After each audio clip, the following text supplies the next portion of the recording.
पश्चिम बंगाल में हूजी कर रहा कत्लेआम ब्रिजला। गोंडा में बाबा साहब भीमराव अंबेडकर सम्मान समारोह में आए मुख्य अतिथि प्रदेश उपाध्यक्ष राज्यसभा सांसद ब्रिजलाल ने कहा कि कांग्रेस ने बाबा साहब को 2 गज जमीन दिल्ली में नहीं दी। सपा ने दलितों का अपमान किया। ये दोनों संविधान बदलने का दुष्प्रचार कर रहे हैं। पश्चिम बंगाल में हूजी आतंकवादी संगठन मुर्शिदाबाद में मारकाट कर रहा। मौके पर बीएसएफ को भेजा गया। इस संगठन को टीएमसी ने बुलाया। पश्चिम बंगाल में हालात खराब है। पूर्व डीजी यूपी ब्रिजलाल ने कहा, आगामी चुनाव 2027 में ममता बनर्जी का नामो निशान मिट जाएगा। गोंडा से दैनिक भास्कर के लिए हरिनारायण शुक्ल की रिपोर्ट। हमारे संविधान रचयिता हैं, उनके सम्मान में 135वें जन्म जयंती पर 8 अप्रैल को राष्ट्रीय लेवल के कार्यशाला दिल्ली में हुई थी। हर राज्यों में हुई। हमारे यहाँ उत्तर प्रदेश में 13 अप्रैल को हुई और अब हर जिलों में हो रहा है बाबा साहब सम्मान समारोह। और उसी सिलसिले में मैं यहाँ आया हूँ। मेरा फिर उन्नाव जाऊँगा और रायबरेली जाऊँगा। तो इस तरह से इस सम्मान समारोह में यहाँ आया हूँ और यहाँ आकर के जो हम लोगों ने दिया उसमें जो तमाम कांग्रेस ने अपमान किया, समाजवादी ने किया और ये कहते हैं कि बीजेपी संविधान बदल देगी, वो जो हम बोलते हैं तथ्यों पर बोलते हैं और इसको हम लोग बूथ लेवल पर ले जाएंगे। 25 अप्रैल तक के चलेगा पूरा अभियान। और जिन्होंने बाबा साहब का अपमान किया है, दलितों के हितों के अनदेखी की है, ओबीसी के किया है, गरीब सवर्णों का किया है, उन सबको पर्दाफाश किया जा रहा है और इनके जो फर्जी नैरेटिव्स हैं उसको इनके चेहरे पर से पर्दा हटा देंगे। मुर्शिदाबाद पे कुछ बोल दीजिए।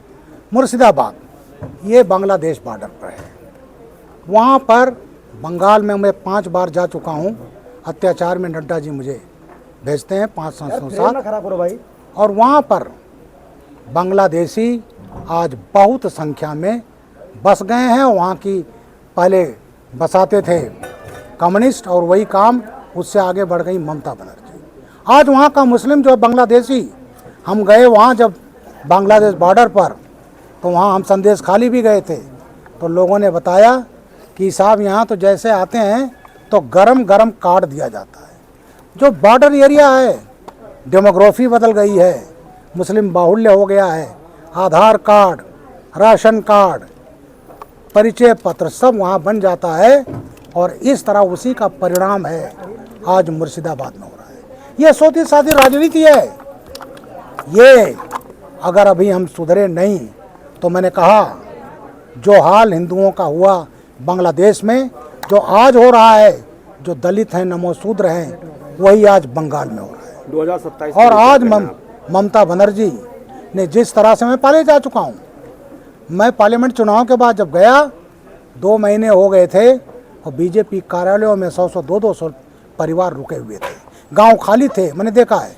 तो ये जो 2027 का चुनाव हो रहा है, ममता बनर्जी का केवल है तुष्टीकरण। तुष्टीकरण में किसी हद तक जा सकती हैं।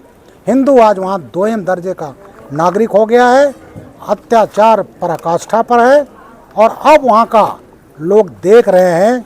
और अब हम लोग व्यवस्था ऐसी करेंगे कि ये चुनाव जो डर धमका कर जीतते हैं, मैं गया, जानते हो क्या होता है? वो जानते बीजेपी का वर्कर है तो रात में उसके घर के सामने एक सफ़ेद साड़ी, एक नारियल, एक मिठाई रख दिया जाता है। मतलब जब गृहिणी सुबह देखे कि अगर नहीं वोट दोगे टीएमसी को तो ये तुम्हारे लिए साड़ी है, विधवा होने को तैयार रहो। तो ये हालत है और 27 में आज जनता ऊब चुकी है। जिस तरह से ममता बनर्जी का एटीट्यूड है, आज वहाँ के हाई कोर्ट के आदेश पर हम लोग बीएसएफ भेजे हैं। बीएसएफ ना होती सब हिंदू मार दिए गए होते। तो ममता बनर्जी को हर हालत में जाना है, पाप का घड़ा भर चुका है। तो क्या आप केंद्र सरकार कब तक ऐसी हत्याओं को नजरअंदाज करती रहेगी? अपना हाथ बांधे है लगातार। इससे पहले के चुनाव में भी करीब 1.25 लाख लोगों ने पलायन किया था, वो केंद्र सरकार चुप्पी साधे। नहीं, तो क्या हत्याओं का इंतजार कर रहे हैं? नहीं जनाब, हम लोग चुप्पी नहीं साधे हैं, इसीलिए तुरंत बीएसएफ भेजा, हाई कोर्ट के आर्डर पे भेजा। जी हाँ, सेंट्रल गवर्नमेंट ने कुछ नहीं किया जनाब। हम